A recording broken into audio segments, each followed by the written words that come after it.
Assalamualaikum warahmatullahi wabarakatuh. Shalom, Om Swastiastu, Namo Buddhaya, salam kebajikan, serta salam sejahtera buat kita semua.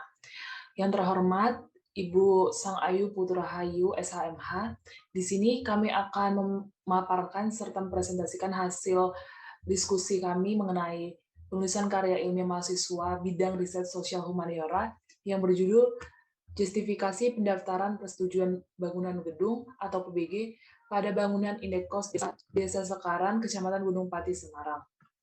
Sebelumnya, ada pun anggota dari kelompok kami yaitu yang pertama saya sendiri, Eliana dengan Trianita Lumban Raja, dengan NIM 81114216888. Yang kedua rekan saya, Muhammad Andromeda Nur Firdaus dengan NIM 811421708. Langsung saja, bagian latar belakang akan dijelaskan oleh teman saya, Muhammad Andromeda.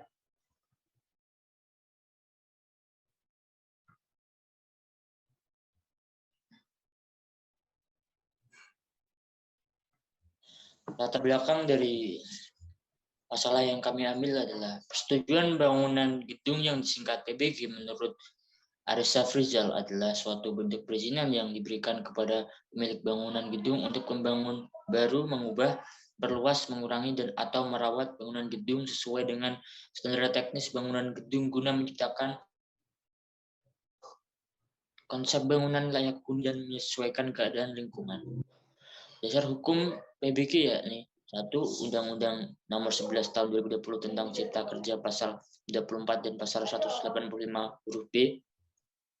Yang kedua yakni Peraturan Pemerintah Nomor 16 Tahun 2021 tentang pelaksanaan Undang-Undang Nomor 28 Tahun 2002 tentang bangunan gedung.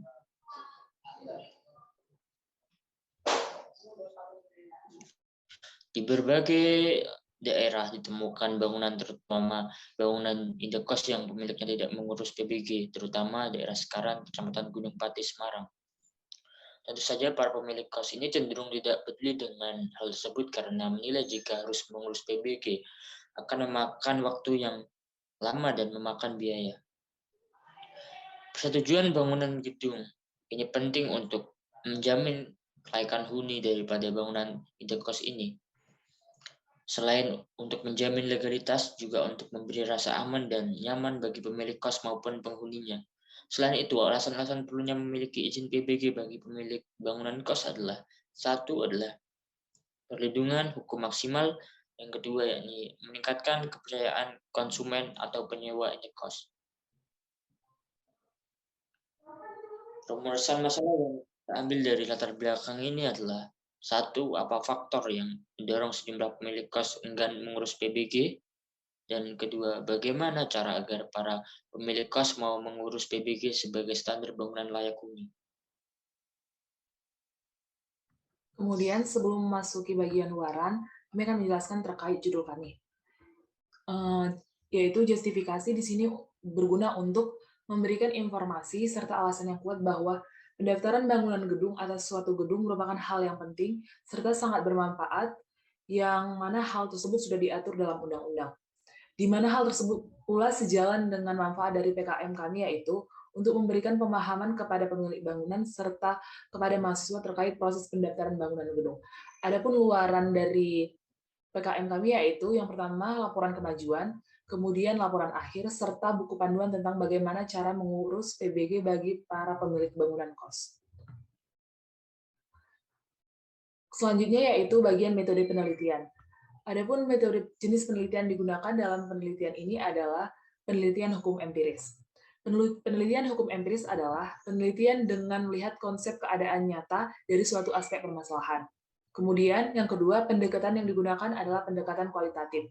Pendekatan kualitatif yaitu pendekatan yang digunakan dengan melihat fokus objek kajian secara nyata dan menyeluruh. Yang ketiga yaitu, data yang digunakan adalah data primer dan data sekunder. Data primer adalah data yang diperoleh dari hasil dari lapangan. Data tersebut dapat berupa hasil observasi, wawancara, serta hasil jawaban dari kuesioner terhadap sejumlah pertanyaan kepada responden. Sedangkan data sekunder yaitu data dari hasil buatan manusia atas pengamatan yang bersumber dari data primer. Data tersebut berupa kajian pustaka serta literatur-literatur yang terkait atas objek kajian. Teknik pengumpulan data yang digunakan adalah dengan observasi langsung, wawancara, serta pemberian kuesioner atas sejumlah pertanyaan yang berkaitan kepada sejumlah responden. Lokasi penelitian yaitu di daerah Kecamatan Gunung Pati, Semarang. Kemudian data yang kami peroleh akan dipilih yang memiliki tingkat validitas tertinggi, kemudian akan diolah secara sistematis untuk mempermudah penelitian. Selanjutnya akan dijelaskan oleh rekan saya. Adapun biaya dan jadwal kegiatan yakni 1. Perlengkapan sebesar 200.000 termasuk di dalamnya buku referensi, map, flashdisk, serta staples. Kedua yakni bahan habis pakai sebesar Rp250.000 termasuk di dalamnya tinta, printer, dan HVS serta ballpoint. Ketiga yakni transportasi sebesar Rp200.000 dan lain-lain sebesar Rp500.000, di mana lain-lain ini mencakup biaya administrasi. Jadi total biaya yang dikeluarkan adalah sejumlah Rp1.150.000.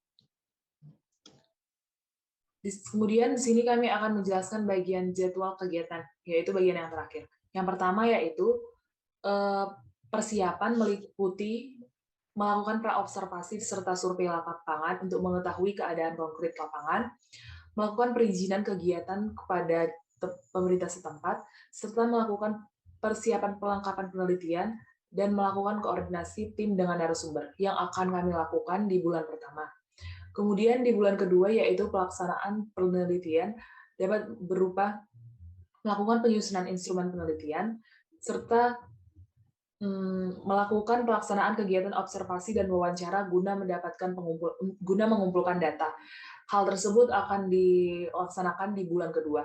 Di bulan ketiga yaitu monitoring hasil penelitian serta evaluasi hasil penelitian. Serta di bulan keempat yaitu penyusunan laporan penelitian. Hal tersebut meliputi pembuatan draft, laporan, penyusunan laporan akhir, serta pengiriman berkas laporan.